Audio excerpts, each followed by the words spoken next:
হুগলির সিঙ্গুরে সানাপাড়া টাটার মাঠে সাংবাদিক বৈঠকে কেন্দ্রীয় প্রতিমন্ত্রী ডক্টর সুকান্ত মজুমদার আজ মমতা বন্দ্যোপাধ্যায়ের হঠকারিতার সমালোচনা করে শিল্প নিয়ে নতুন আশার কথা শোনালেন। সিঙ্গুর সহ গোটা পশ্চিমবঙ্গের মানুষ বলছে যে আমরা টাটাকে চাই, এবং এই ময়দান থেকে নরেন্দ্র মোদী সভার আগে আমি এই প্রেস কনফারেন্সে এইটুকু বলতে পারি, মাননীয় প্রধানমন্ত্রীকে শুনতে আসুন, জানতে আসুন। আর সেদিন ঐতিহাসিক ভিড় হবে। আমাদের জেলা এবং রাজ্য নেতৃত্ব আমার দুপাশে আছে, তারা কাজ দেখছেন।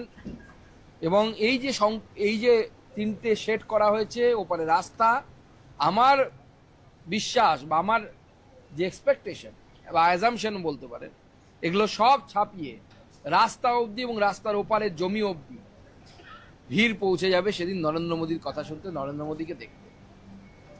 এবং নরেন্দ্র মোদীর এই হাত ধরে আমার বিশ্বাস এই সিঙ্গুর থেকে মমতা বন্দ্যোপাধ্যায়ের উত্থান হয়েছিল, নরেন্দ্র মোদীর হাত ধরে এই সিঙ্গুর থেকেই মমতা বন্দ্যোপাধ্যায়ের পতন হবে।